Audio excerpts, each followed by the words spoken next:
ভুল ভোট জায়গায় দেওয়ার ফলে আজকে এই দিন দেখতে হচ্ছে। সঠিক জায়গায় যদি ওরা ভোটটা দিত এই দিন দেখতে হতো না। হাক্কানি ওলিদের তৃতীয় নমুনা হলো জালিম শাসকের সঙ্গে কখনো বন্ধুত্ব হবে না। সেই নেতা আমাকে ফোন করে, আমার কল রেকর্ড এখনো আছে, সে বলেছিল, দাদা আমার হাত দিয়ে 30 কোটি টাকা নওশাদ সিদ্দিকী খেয়েছিল গত ইলেকশনে মুসলিম ভোট ভাগ করার জন্য। এবারে চলেন আমরা দেখি নওশাদ সিদ্দিকী কাকে ভোট দিতে বলছে এবং সে কার হয়ে পশ্চিমবাংলায় মুসলমান জাতিকে দুটি ভাগে ডিভাইড করার চেষ্টা করছে। কোন সে মহামানব যার জন্য তিনি এত মাথামাতি করছেন আমাদের এই ওয়েস্ট বেঙ্গলে।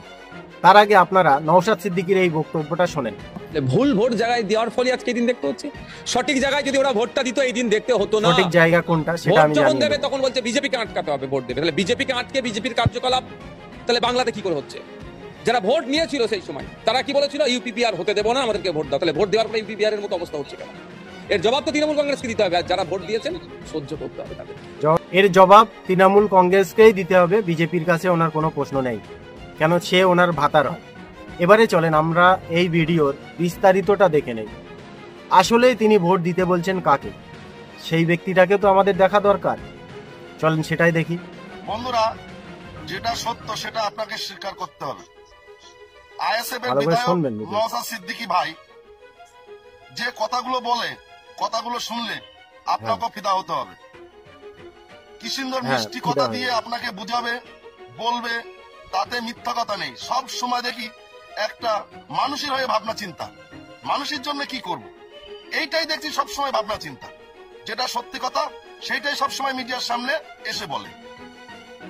কিন্তু কিছু কিছু তৃণমূলের নেতারা আছে না, ডাহা মিথ্যা কথা বলে। তারা ক্ষমতায় থাকতে পারে কিন্তু নওশাদ সিদ্দিকী ভাইয়ের আশপাশে তারা যেতে পারবে না। এইরকম নেতা আমি মনে করব মুসলিম সমাজে ঘরে ঘরে হোক, তিনি ঘরে ঘরে হোক, শিক্ষার আলো জেলে উঠুক। এই যে চাচা, চাচা বললে ভুল হবে, এই যে কাকা, ইনি নওশাদকে নিজের ভাই বলছে এবং বলছে এই রকম নেতা ঘরে ঘরে হোক। আসলে এই কাকার পরিচয়টা কি আমাদের জানা দরকার নেই? আসলে এই ব্যক্তিটা কে? চলেন এনারই প্রোফাইলে গিয়ে আমরা দেখতে পারবো যে ইনি কে। দেখা যাক। এই তো যে সেই মালটা না, যে 3 বাটি গরুর গোশ খেয়ে ধরা পড়েছিল।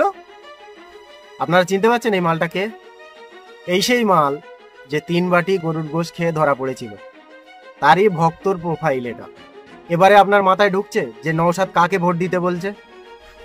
সে সেই মালটা যে 3 বাটি গোশ খেয়ে আর বলছিল গরু আমার মা। এরকম প্রোফাইলটা একবার দেখেন। যে লোকটা, যে কাকা এই কথাগুলো বলছে, এই রকম ব্যক্তি মুসলমানের ঘরে ঘরে হোক, এই রকম নেতা মুসলমানের ঘরে ঘরে হোক, সেই লোকটা একটা বিজেপির। বুঝতে পারছেন তো? এবারে এই ভিডিও থেকে আপনারা নিশ্চয়ই বুঝতে পেরেছেন যে নওশাদ সিদ্দিকী কাকে ভোট দিতে বলছে। তারপরেও যদি আপনাদের বিশ্বাস না হয় তাহলে আপনারা আরেকটা ভিডিও দেখেন। আর আমি যেটা বলেছিলাম যে নওশাদ আর আব্বাস বিজেপির কাছ থেকে টাকা খেয়ে বাংলার মানুষকে দুটো ভাগে ডিভাইড করার চেষ্টা করছে, তার কারণে আমাকে অনেক গালাগালি দিয়েছিল, তারই প্রমাণ আপনারা এই ভিডিওতে পেয়ে যাবেন। আইএসএফ এর একজন নেতা যার হাত ধরে বিজেপি থেকে টাকা খেয়েছিল নওশাদ সিদ্দিকী, সেই নেতা আমাকে ফোন করে, আমার কল রেকর্ড এখনো আছে, সে বলেছিল, দাদা আমার হাত দিয়ে 30 কোটি টাকা নওশাদ সিদ্দিকী খেয়েছিল গত ইলেকশনে মুসলিম ভোট ভাগ করার জন্য। এটা কিন্তু আমার রিপোর্ট না, এটা রয়্যাল বাংলার রিপোর্ট, বাংলার সব থেকে একটা বড় নিউজ চ্যানেলের রিপোর্ট। বিজেপির কাছ থেকে 30 কোটি টাকা খেয়েছিল নওশাদ এবং আব্বাস, তারই প্রমাণ এটা। তারপরেও আপনারা কিভাবে বলেন যে এরা দুটো পীরজাদা? আমি এর আগে অনেকবার বলেছি, যার জন্য আমাকে ভক্তরা গালাগালিও দিয়েছে। আমি এও বলেছি বিজেপি আর আইএসএফ এর ভিতরে কোনো পার্থক্য নেই, দুইটাই একই গাডারের নোংরা।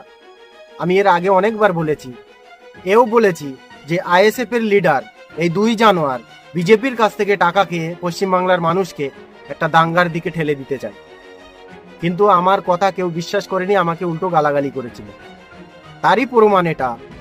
রয়্যাল বাংলা চ্যানেলে এই রিপোর্ট দেওয়া হয়েছে, বিজেপির কাছ থেকে নওশাদ 30 কোটি টাকা ঘুষ নিয়েছিল বাংলার মানুষকে দুটি ভাগে ডিভাইড করার জন্য।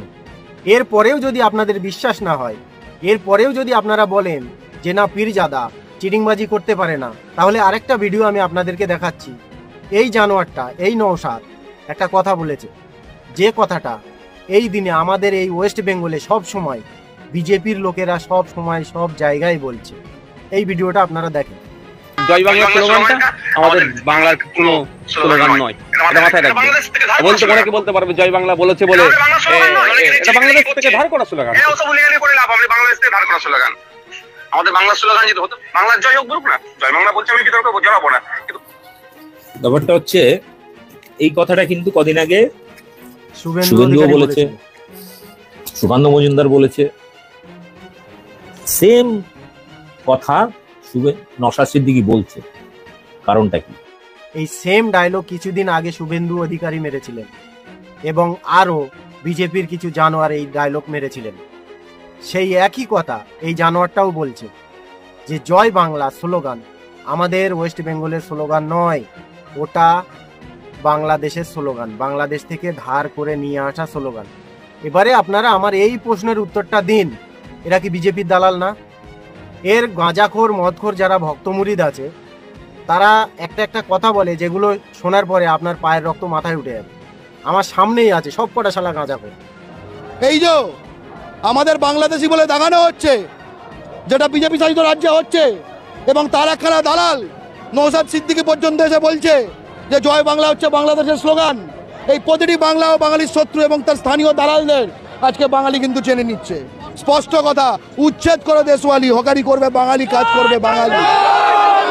যে সরকার দেশে হওয়ার পরে বাঙালিদের উপরে এত অত্যাচার হচ্ছে, সেই সরকারের গুণগান গেয়ে যেমনটা তারাই বলছে জয় বাংলা আমাদের স্লোগান নয়, তেমনই নওশাদ বলছে জয় বাংলা আমাদের স্লোগান নয়।